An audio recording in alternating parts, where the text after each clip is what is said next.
tonight's Inspiration webinar. Inspiration Software is the embroidery software line of G7 Solutions and Designs in Machine Embroidery. Our Inspiration Software line includes My Block Pacer, My Quilt Embellisher, Perfect Embroidery Pro, and Perfect Stitch Viewer. Tonight's webinar features our Perfect Embroidery Pro. Changes are good. We have a wonderful team assisting us tonight. It's Dory from the Technical Support Team, Nancy R., Chris L., and I would like to present you to our longtime family member, Catherine Artinas. Catherine is an author of patterns and books featured in Designs in Machine Embroidery magazine and is addicted to playing with her Perfect Embroidery Pro, much to our pleasure. Take it away, Catherine. Thank you, Dory, and yes, I am addicted. Good evening, everyone.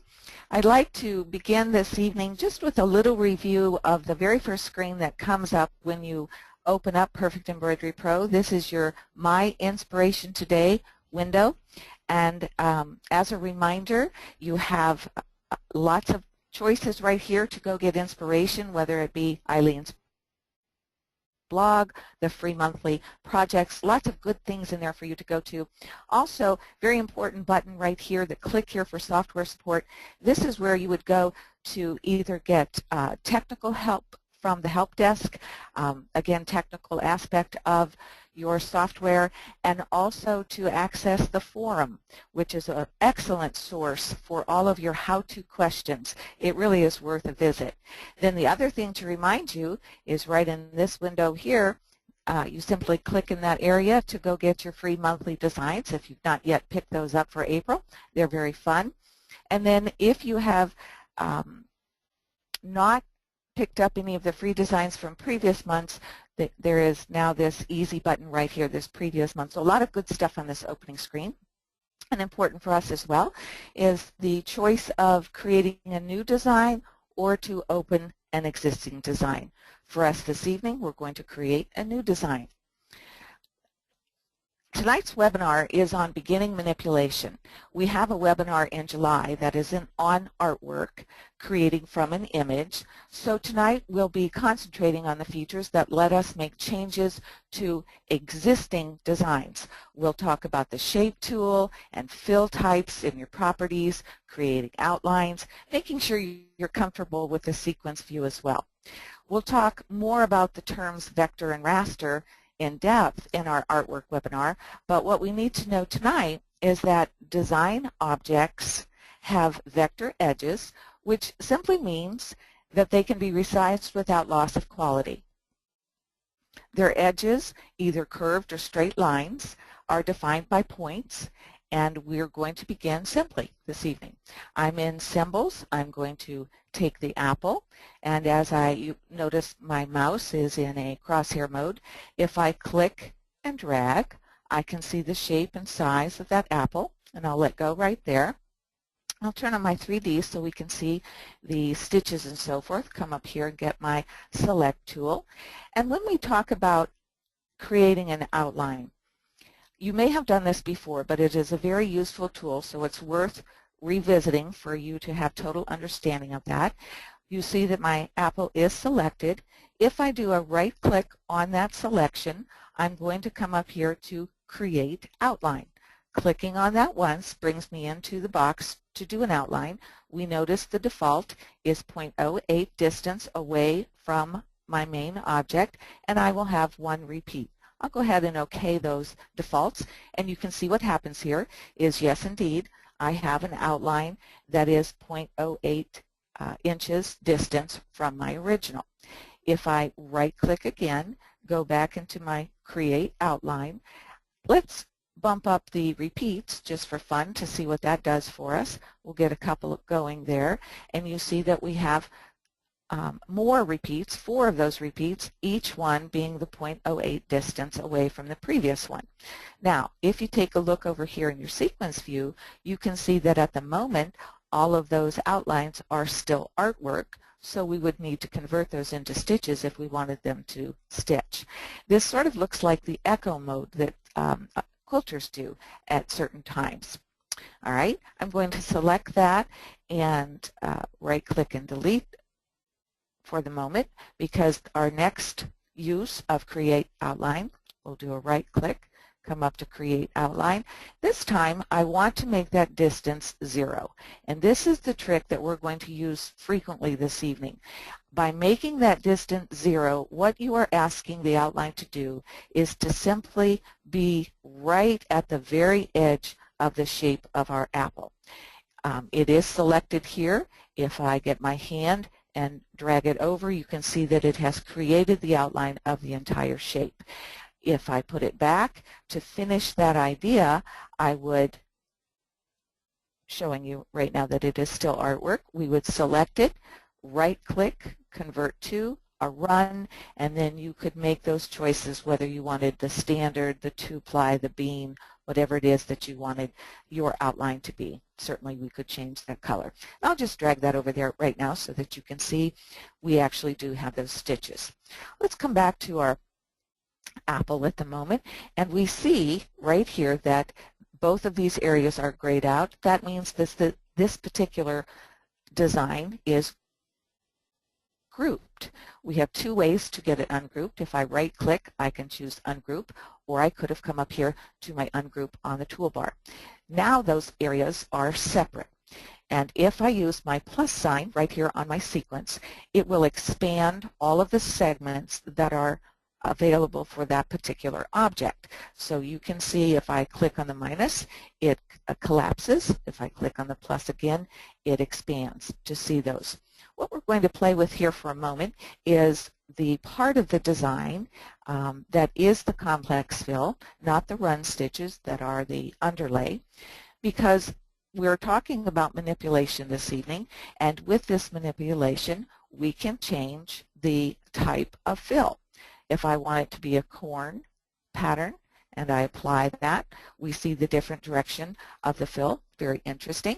And if I'd like to do the same for the stem, I'm going to expand, clicking on that plus sign, come down and select the satin portion of the apple or the stem, and we'll come up, instead of satin, we'll go ahead and make that a brick and apply. So very easy manipulation. This is truly very basic to change the types of patterns for your designs, but it's important for us because this is part of our manipulation. We now want to take a look at our very important shape tool, which is this second button on the left toolbar. If I click on that and then I come down into my red area, I'll scroll down here and select the complex fill, and my shape tool is on, you see that we have a number of blue squares. We have a green and a red dot. We have black circles connected by a yellow line, and each one of those things plays an important part in the shape and fill of this particular object. The green dot represents the starting position of the fill, of the shape. The red dot represents the ending position of the fill or the shape, and then the yellow line with the black circles is actually the angle line, which is controlling the direction of the fill stitch itself. The blue squares that we see tonight are called nodes, or they're called anchor points, or they're called simply points. It depends on who's talking to you and what their favorite word is to use, but any of those words will identify these blue squares. The path of the shape, which is the shape of this apple at the moment, the path of the shape passes through these points. They appear along the path everywhere where the path changes direction, and also at the beginning and the end of the path. They can be manipulated to change the shape of the path, and when we click on one, we will see control handles. I'm going to click on that, and if I drag that point out just a little bit, you see that it has a handle here. I'll drag it back, because what I'd really like to do is, do you see this flat area right here on our apple? If I were to right-click on that path and I ask for it to add a point, I then can drag that point out just a little bit, come over here and click on apply, and then that shape fills in to where I have manipulated that point. I'm going to change the shape here a little bit as well, and maybe pick this one up as well and apply. And then that apple has a nice round area to it. We're going to talk about the points for just a little bit. Again, we'll go into more detail in the July webinar, but here's a brief explanation of the types of points that we have available to us. First of all, I'm going to right-click and use the edit and ask it to just show me not all of the types of things, but just the outlines themselves. That way I don't have to pay attention to the stop and start and the angle, and I can work just with my points. If I click on this point and drag it out a little bit, and I'm doing that on purpose so you can see these control handles. When it's close next to the red, you can't see them as well. But if I play with these handles, you can see that I can drag this particular handle, I can drag this particular handle, and both of those are different on either side.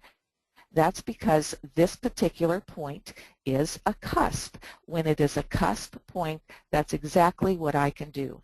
I can pull those handles in different ways, and you see what it's doing to the actual shape of that design. If I were to click on apply, that stitching is going to fill in those shapes that I have created. Let me right click again, ask it to edit my outlines, and then we'll play with this one. If I click on that, right click, and I make it smooth, it's going to give me those control handles that are different length on either side of the node. I can size them, and you see what it does to the side of the circle. I can drag that in if I size it and so forth. I have control of both sides of that curve. If I right-click that and make it a line, the difference here is with a line there is no handle. The path is treated as a straight line going into the point and coming out. So we might have an angle or we might have a straighter line, but what we won't have is a curve. There's no curve or control handles with a line. Lastly, we have a symmetrical. And if we make our point symmetrical, it means that these size handles, these controlling handles, you can see when I drag one, the other one is increasing or decreasing in the same amount on both sides of that point. So with symmetrical, it will still act like that teeter-totter, but the curve running through that point is similar on both sides. So here we have the 4 different types of points, and we'll be playing with them throughout the evening. The other thing I want to talk a little bit about is to make sure that you are comfortable with the difference between a file open and a file merge. First, let's do a file open. We are brought into the Perfect Embroidery Pro free designs that you all have. It's in your path under Dime, and if I want to play first with this cowboy hat, I'm going to double click on that, and it brings it into a clean screen. Turn on my 3D so you can see that better. But it brings us into a clean screen. There's our design 1 where we played with our apple, but now we are in a clean screen, and we are actually, because we did a file open, this is the original design. I know that because the file name, which happens to be a number, is right here on the tab. It's also, if you look way up here at the top of your screen, you have the same file name. That 7393 is the file name. Now, when you do a file open, if we were to do manipulation to this design and we do a save, we are overriding our manipulation over the existing or original design. So you always want to be aware of that. Make sure that that is indeed what you want to do. But since we are playing this evening and just seeing the kinds of things that we can do to designs, I don't want to override any original design. So instead of doing a file open and being in the original design itself, what I'm going to do instead is click on a new design screen. So I'm in a third one. We can tell right down here at the bottom, a third tab. And this time I'm going to do a file merge. And when you do a File Merge will open up the same design. We are in a clean screen that does not have a name yet. We can tell because it's simply called Design 2. Anything I would do to this design and do a save, I am not going to override. In fact, it's going to force me to do a save as, so I give this design a brand new name. I don't run the risk of overriding the original. And to make sure that I don't do that, I'm going to click back on the tab, this being our original design, and I'm going to close that. So we have no chance of overriding. Okay, now we have a design merged onto a clean screen. Let's play with it for a little bit. Let's see we're going to do some very easy manipulation with this first one and remove some of the pieces and parts of the design. We want to end with just the hat. So we want to remove the ropes and the gloves themselves. I'm going to come over here in the sequence view and work with the color segments in this design. As I click on the first one, I see that it has selected the rope. It is yellow. It's the first color. And one of the options I could do would be a right click and delete, which the inside of the rope is gone at the moment. I'll go ahead and collapse this and choose this gold color as well. And you can see that not only is it the color of the outline of the rope, it's also going to be the color of the gloves. Whereas I did a right click to delete it, this time I'm going to use the delete key on my keyboard. So you won't really see me do that, but you'll see the result of it. I just deleted it. I'll refer to that as a keyboard delete in the future.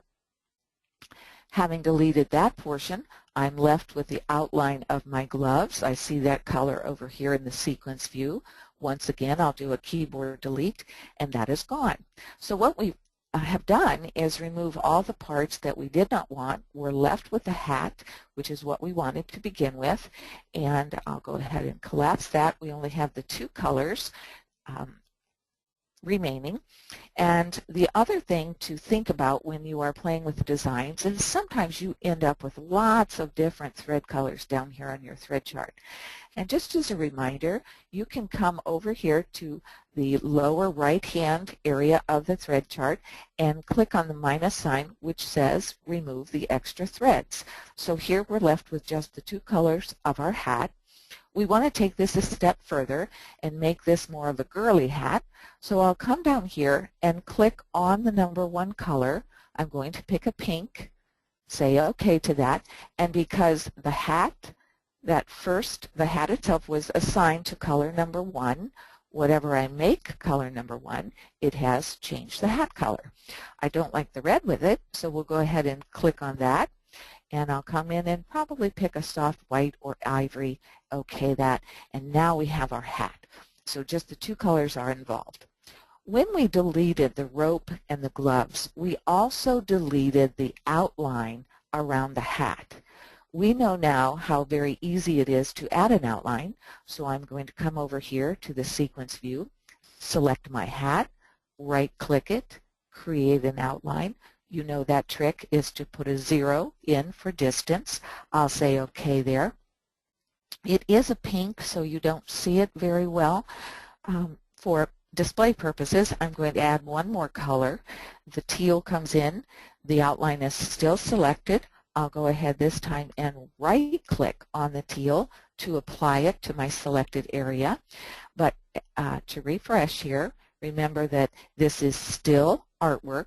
So selecting that outline artwork, right-click, convert to, run, and perhaps I want a 2-ply to go around my hat, and maybe I wanted a 2.5 since the hat is relatively small.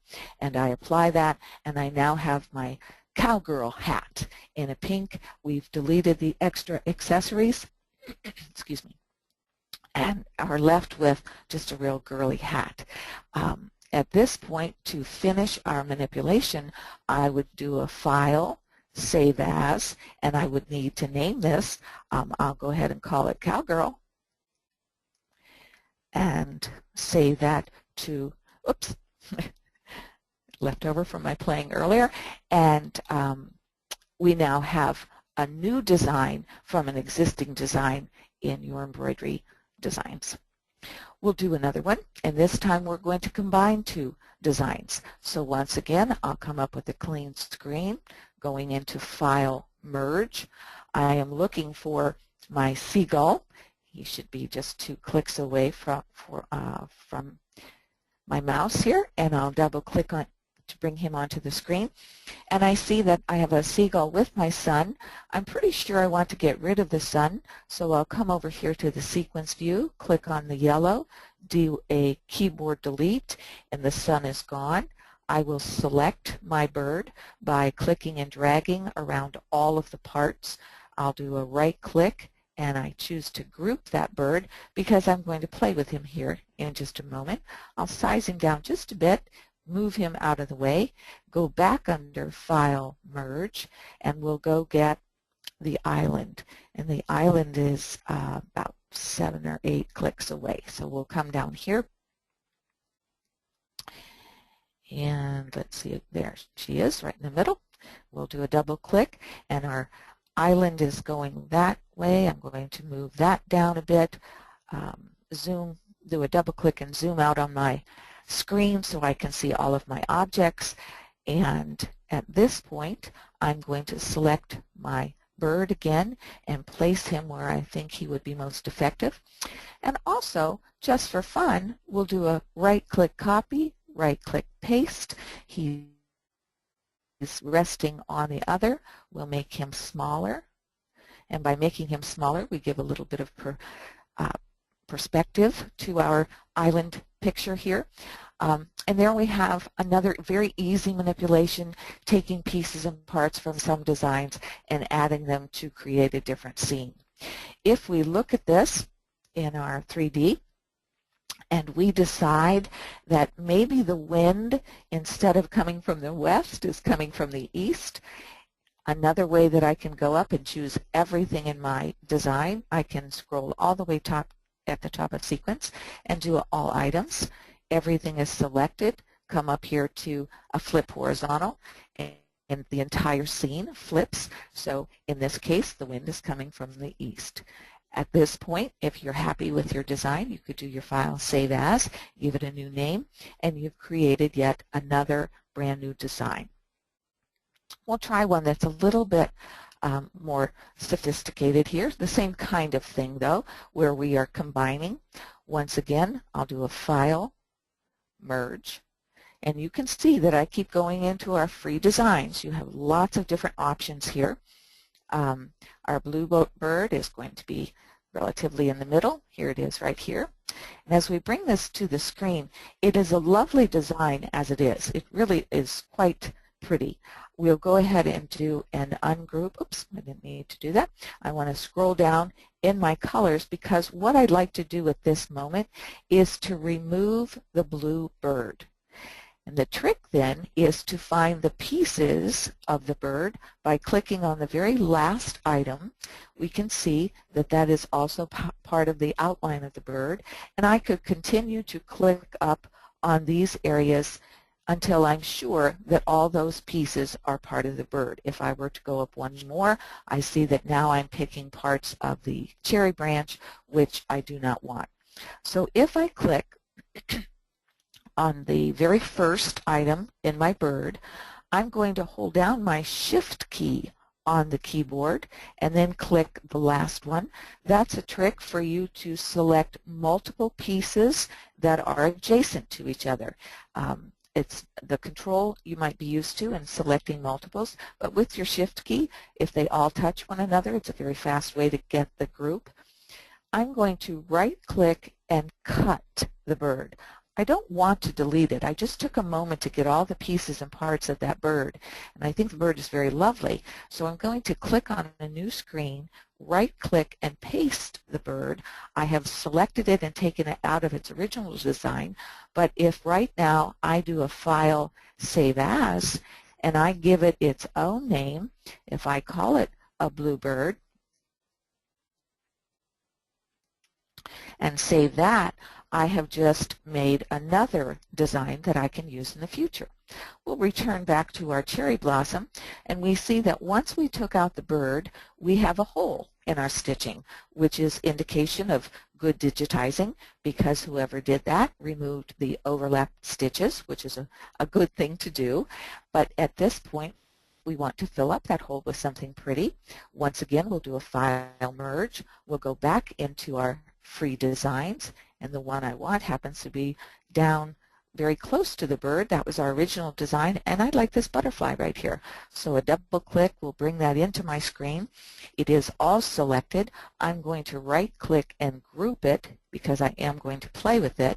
I'll size it down just a little by dragging a black handle, and then drag and drop that in that area that had no stitching. And if I'd like that, I could save it as is, or I could do a flip. Oops, I didn't want to rotate. I want to do a flip.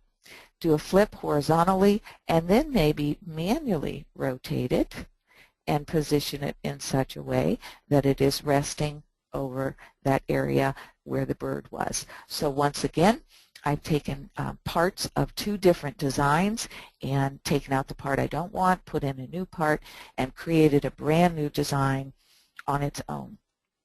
We'll do one more. We'll once again get a clean screen, file, merge, and this time I'm looking for the bumblebee. So we'll go down 5 clicks to find him, and here he is. Double click brings him on our screen, and as we look at him in 3D, he's a very formidable bumblebee, very serious looking design. We'd like to lighten up this design a little bit. So the first thing I'm going to do is remove the shadow. I'll do a keyboard delete and collapse that part of the bee. And at this point, I don't want to do anything differently with the body, but I am interested in playing with the wings. What if we made those more of a translucent wing, a little bit more airy? And to do that, we're going to come over to our sequence and click on the area that represents the wings. If I expand it, I see that I have runs and 2 satins. The satins are the actual wings themselves.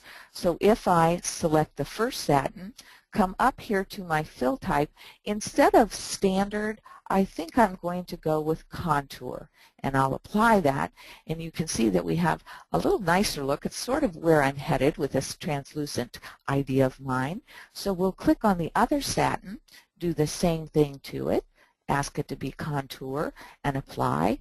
And I want to zoom in just a little bit so you can see our situation. With the wings, the contour did give me a look, but we now see those run stitches that are behind those contour stitches. So what I'd like to do, I'm going to click on the runs. This time I am holding my control key down while I select those runs, because those runs are not all touching each other. They're not adjacent. So to select the multiples, I use Control, and I'm actually going to delete them. I'll do a keyboard delete, and I'm left with my 2 satin wings, and this is the look that I was after, this idea of having a very lightweight area to the back of my wing. But you might notice that this left wing looks less dense than the right one. Even though we checked the density is at 1 for each one of them, it is the same density. It looks a little different here because of the shape of this wing.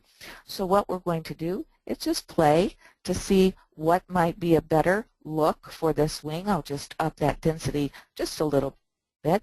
And just as a refresher, the higher the number in your density, the farther apart your threads. And here's a little window that shows you that, that if we went higher, these spaces would be greater. I'll apply that, and now both wings look very similar to each other. And wouldn't that be a neat look if we used metallic thread for those wings? It would very much give us that look of opaque or translucent, which is what we were after in the beginning. All right, let's pause there for a moment. Those were our easy manipulations, and we'll stop. Dory, by chance, do we have any questions that have come in? Yes, the first question we have is, do you need more density when you apply different fills? And I'm sorry, I missed part of your question. Do we need more density when? When you apply different fills. What was? We can, if you are unsure, for example, when we just played with our B, of course we were doing the opposite. We were taking out some of our underlay run stitch because of the look that we were after. But if in this particular case, when we brought this one in, you may, whoop, took the wrong one. You may remember that our butterfly is hiding some of that area, so we would not have to deal with that question for this suggestion. But in our first one, when we did our apple, and we changed the fill, if you are not sure, now this particular apple has a little bit of run stitch under it, and if you wanted to make sure, if you needed to check to see what the fill, the run stitch or the underlay would be on a particular design, remember you can always go back to your slow redraw and we can take our stitches through and we see there's just a little bit in there under that apple. We probably would want to add more to that. So what we could do, remember you always have your option to go under click to stitch, and under that we have our ability to say what type of fabric it is on, if we were putting it on a terry cloth and the design itself is closed. Oops, well, it's going to indicate that it's open probably because of this outline over here. But where I'm going is this next screen right here, that if you were unsure of the amount of your underlay, you could always come in here and ask it to apply new underlay settings for you. And if we did not want the density and did not want the pull compensation, we could just ask for the new underlay settings to be applied at this point. The other option that you would have is if I selected that entire apple, I could go under the underlay screen and I could add in my own at that point, whether I chose to put in the perpendicular or the contour, whatever it is that you can do, and you can apply that so it will put some more under there. It's always a good idea to check that. As we play tonight, I might not always return to that idea, but it was a great question, and keep that in mind as we are playing. Okay, never hurts to go through either one of those, click to stitch or to add your own. Okay, is there anything else that has come up at this point? Yeah, one more. Thank you. Now we're going to go to the opposite side with the hole in the branch. Let's go back to the branch. Yes. All right. How would one connect the brown satin or fill stitch to eliminate that hole by making the branch complete? Okay. And if that is a fabulous question, and if I can ask the person who asked that question to hold on for just a little bit, we're actually going to do that in some of our more advanced manipulation. At this point, I've sort of gotten everything out of whack here by moving that outline, but there is a way that we can go into that, and if I've not answered that question in full detail by the end of our webinar, please ask that person to raise their hand again, and I'll actually come back to this branch. I've kind of messed it up. I might bring in a new one if they want to see it on this one, but we are going to address that. It's a great question. Okay, thank you so much. That's good. Okie doke. We'll go ahead and move on. It's not always a good answer to anyone to say, ooh, hold that thought, but I will ask you to do that because we do address it. We have a clean screen up on our design page, and at this point we're going to bring in another design with our same pattern of doing a file merge. This particular design is all the way towards the bottom of our list of free designs, and it's this golf course right over here. I'll turn on 3D so that you can see it. And I've brought this one up specifically so we can spend a few moments in the sequence view. This sequence view is a very powerful tool that you all have for manipulation, and I want to make sure that everybody is comfortable with the pieces and parts that we have control over. If we have this full golf scene and all we want to do is end up with the flag and the putting green and the hole itself. We just want to end up with this area.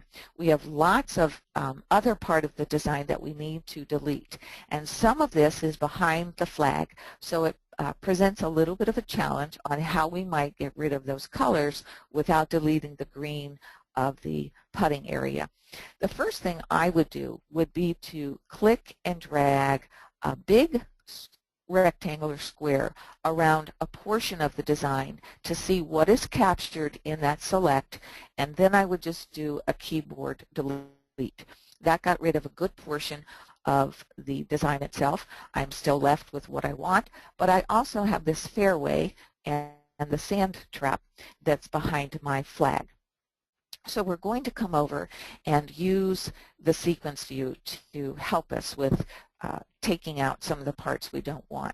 First of all, you can see that some of the areas have been expanded. We talked about expand and collapse.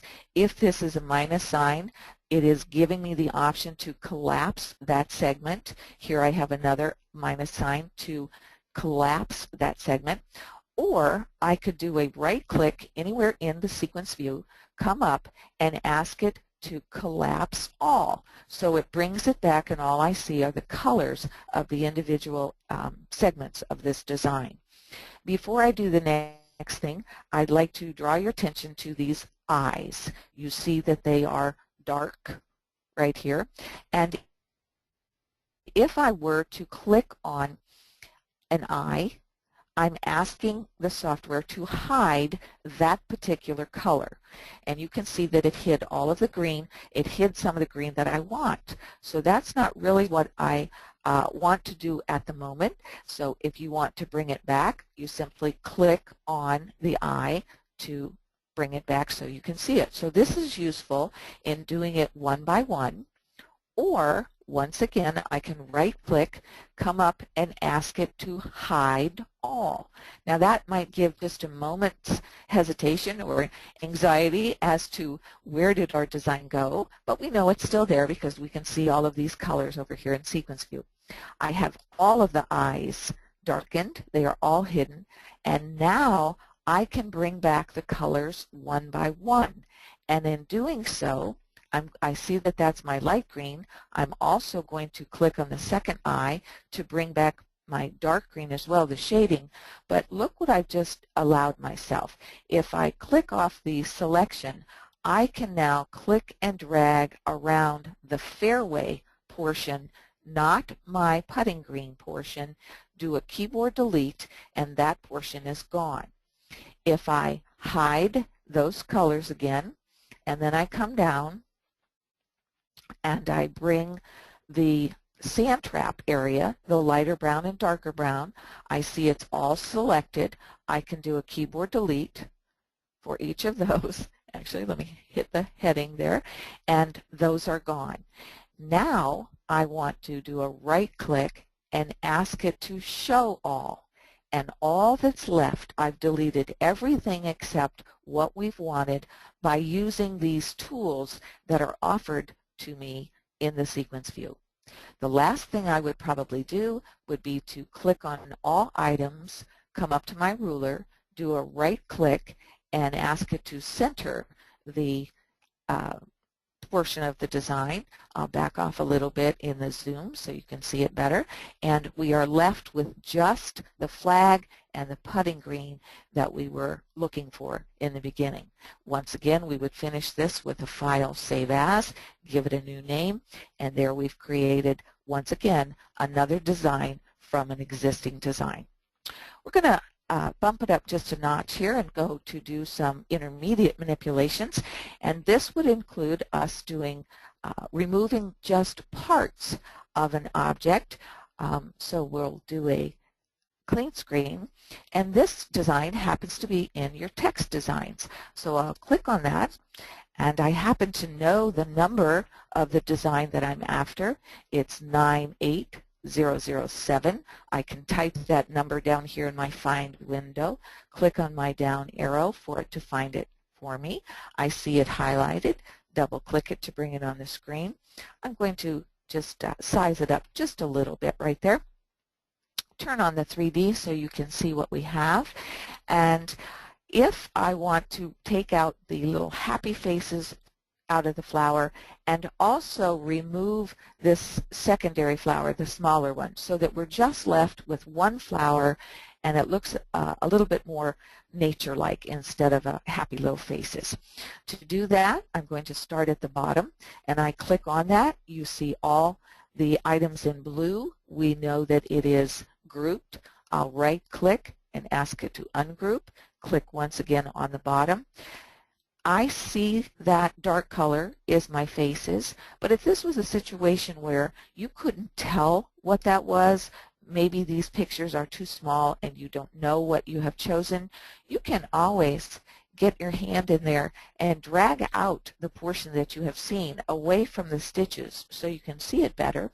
If it is the one you want, we could delete it, but if you found that you had selected the wrong area, simply do an undo and it'll put it right back where it belongs. Now we happen to know that that is part of what I want deleted, so with it selected, I'll do a keyboard delete. I also look in my sequence view and I see two portions of the flower. I have the outline right there. I'll hold down my control key and choose the gray portion of the flowers also, do a keyboard delete, and I'm left with just the one flower. But I have a leftover stem right here. So we need to take care of that. That's a little different. It's actually a part of the leaves and so forth, a little different than that golf fairway that we took care of in the last example. So at this point, I know that these are my green colors. I'm going to actually click on the portion of the design that I want gone.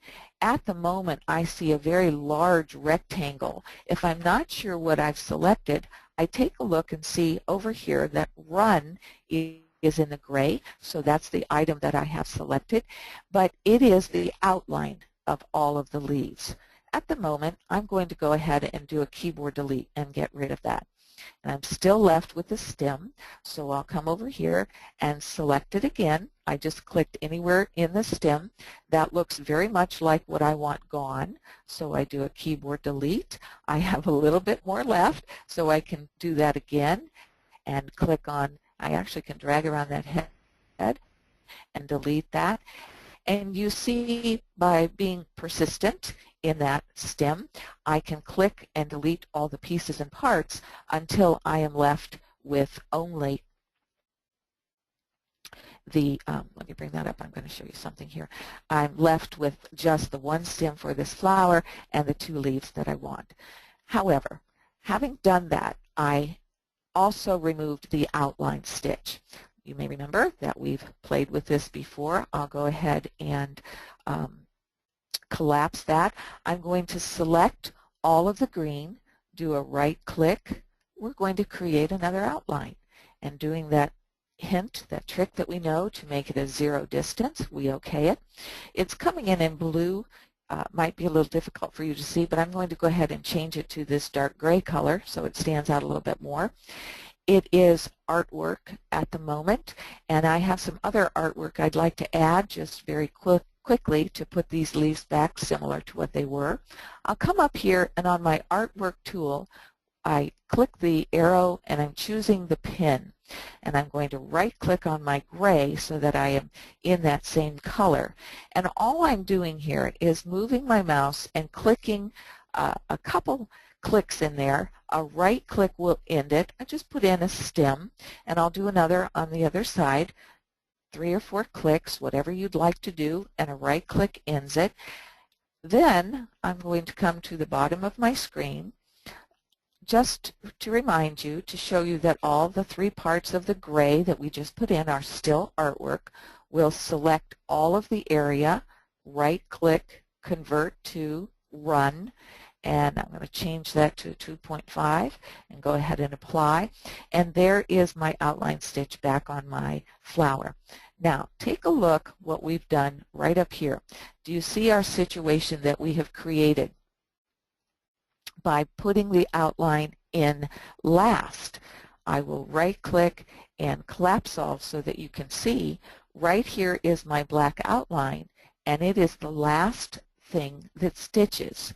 We need that black outline to go under the flower, just as the green one does. So if we click on that and drag it up and drop it on our green leaves, you can see that we've taken care of that situation by making it stitch second. We'll stitch over it. One last thing we might want to do to make this design ours, I'm going to right-click on the yellow color, choose the last outline, and right-click on the orange, and I've made that a bolder flower. And once again, we went from two flower with faces, manipulated the design by removing pieces and parts that we don't want. The next sample that I have for you, I already have started with the designs. I have a folder already created so I could access this easily. But these two designs are here on the screen. I've done a file merge to bring them both up. You may remember from last month's webinar, if I have things up on the screen that I didn't go get so you can see where I got them, I will put a note over here for you. So as you play back the webinar, there's your reference right there. They're both from the free designs. The balloons has a number, the baby buggy has a number, so you could recreate it for yourself. I'd like to remove the word congrats. Scroll down here in my sequence view until I find it by color. It is selected. I do a keyboard delete. I'm left with these two ribbons that were behind the congrats. I know I don't want this little one, so I'll select it and keyboard delete. And then I'll select this one and drop it over here for the time being.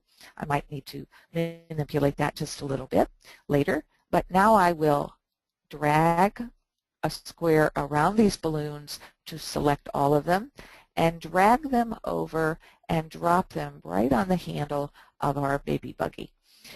A zoom will allow us to see the entire screen. We'll turn on the 3D so you can see what we're going to do next. At this point, it's a very fun design just as it is, and we could leave it and give it its own name, or you can put your own touch on this design. Let's play with the fills in the balloons.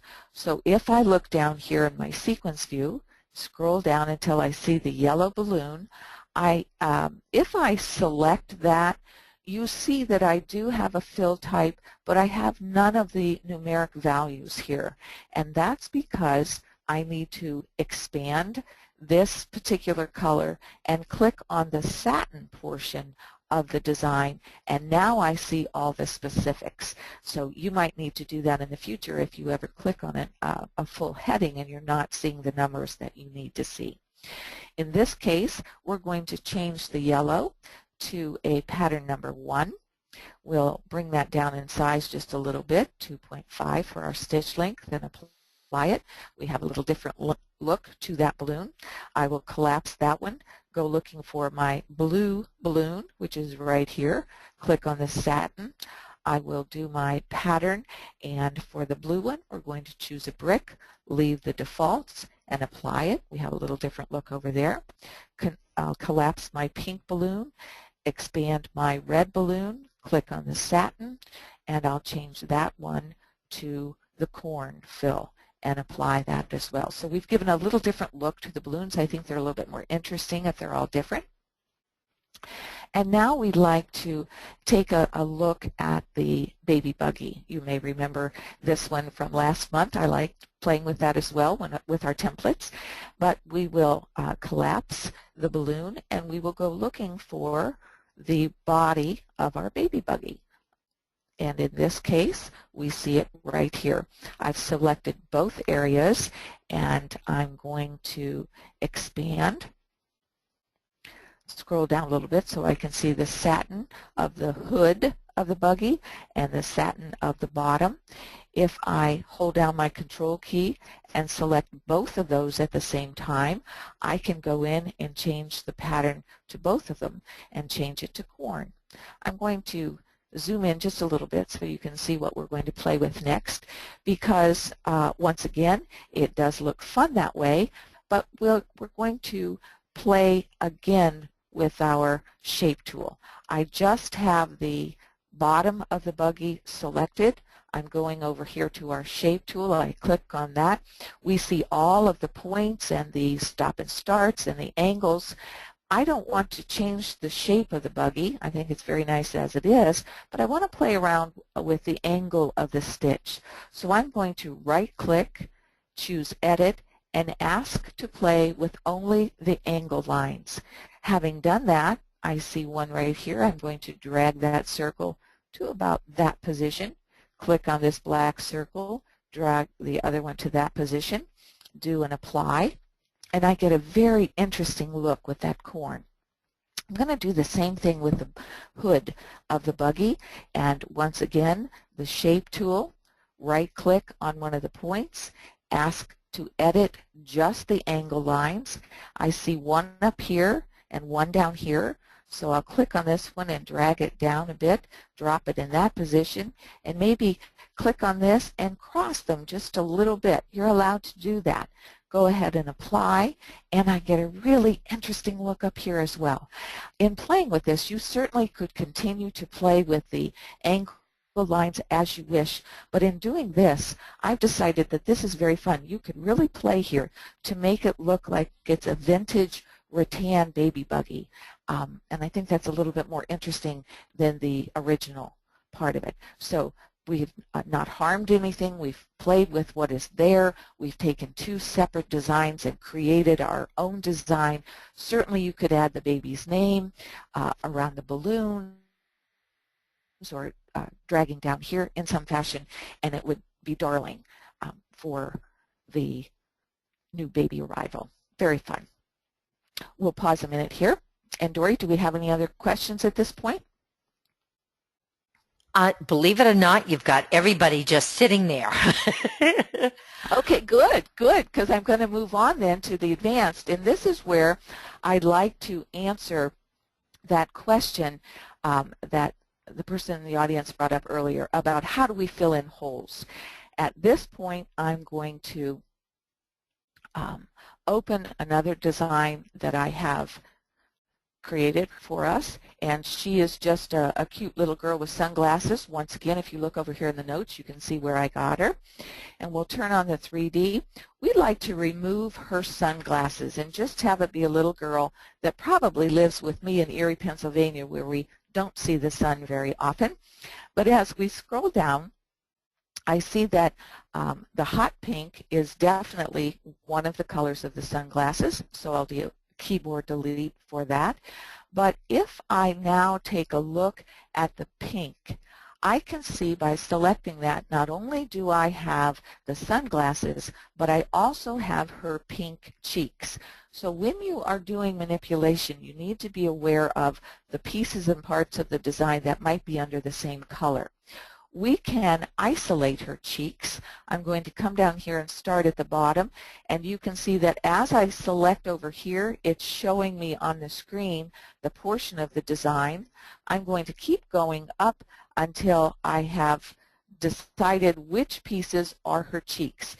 At this run right here, you see I go into the glasses, so I'm going to go to the one below it and use my Shift key again to select all of those adjacent segments, and I'm not going to delete her cheeks, but I am going to apply the darker pink that I just took out of the sunglasses. So I'll come down here to number 16, do a right click, and I have isolated her cheeks from the sunglasses. So now I can come and do a keyboard delete to the light pink and a keyboard delete to the blue, and I'm left with our young lady with no sunglasses, but she's got holes in her hair. To answer that question now, we're going to come in and zoom up into the area that we need to fix. And I might even come up a little closer here. I think I'll go back out one. And I'm going to choose my shape tool and come down here because we need to fix these two holes. If I click once on the outline stitches, oops, let me start that again here. And you see that I have this area selected. It's showing me all the starts and stops and angle lines. I only want to play with the outlines here, so I'll do a right click edit just the outlines, and I actually can click on that point and drag it up and drop it. We do want to overlap it just a little bit. I'm going to come back here, click on that, drag it up and drop it right in that area. That's very straight for her head, so I'm going to right-click, ask it to add a point, and drag that point out just a hair to give it a little bit of a curve. And now if I come over here to apply, it filled in that outline stitch, but you see that we still have a hole. I still have my shape tool selected, so if I click on the light brown portion of that, here is my shapes. I'm going to click on that point and drag that point down deeper into the hole. Here's a point right here, shape over there, so I'm filling up my hole. If I do an apply, it has filled in that area nicely. Remember now, we have this zoomed up to over 1,000, so what might look like spaces, once we come back to a normal zoom of the screen, we're not going to see that. We have it zoomed up quite a lot. At this point, we're going to use our pan tool. If you've not used that, this is pretty cool. We click on it, and I simply am doing a drag, and I can move the screen around and drag to my next position that I have a little bit of a hole going. Click on my shape tool again, click on the outline area of this design, and sometimes you just have to play around to, yep, that's not the one I want. And how do you know which point to select? There we go. And I'm going to right-click, use an Edit Outlines, click and drag, drop that up in the area, click this point, drag it overlap a little bit, and again apply. And I know that I have one more area that's over here. Oops. So I'll get my pan, not my zoom, my pan tool. I'm way too high. We'll do to fit, and then I'll zoom in again. That was way too much exaggeration for our zoom. So I'll get my shape tool, come back over here, and select this area, right-click, edit, outlines only, and I can drag that outline area, picking those two spots, and apply. And again, we have a little bit of a hole in here, so I want to select this area, take that point, drag it up under, apply it, and I've taken care of those holes. If I zoom out, our little lady looks perfect with no sunglasses and no holes in her hair as well. So that would be the same thing had I not messed up that branch. We could have gone back and zoomed in and selected just the brown portion of our design in this area and asked for just the to edit just the outlines, and then I could do the same kind of thing. I might decide to bring both of them to meet in the center. I can also do a select of multiple points. I can see right now that this might be a little different than the other, but the thought being that you can play with this. Honestly, as we've played with these designs tonight and do manipulation on a number of them, there'll be some times where the design you have chosen might not be the best design to manipulate. Sometimes the fixing of the design might be more time-consuming than it would be worth for you, depending on where you're going to embroider this design. If it's something for a child that's going to be on a bib, might not warrant a lot of time on your part. So you do have to bring some logic to your design manipulation, and some designs simply are not easily done as manipulation either. So we do have to think about that kind of thing. All right. We are very close to the end. I just want to bring up one other thing to leave you with here, a little challenge that you might want to do. We have, I've given you, I'll leave the screen up as we say goodnight, but you can see that where these designs come from. This is a little smiley Raggedy Ann girl, and if you minus or take away her face, you're left with hair and a pretty little bow. Then if you go get your little monkey, a boy monkey, you can apply the part that you have saved to an existing design, and you come up with a little girl monkey. So I do challenge you to take a different look at all the designs that you have involved with your Perfect Embroidery Pro. There's a lot of fun stuff in there to play with. All right, before we say goodnight, are there any other questions at the end, Dory? I do have one. How do you get rid of the line that was added when you moved the second outline area? On which design?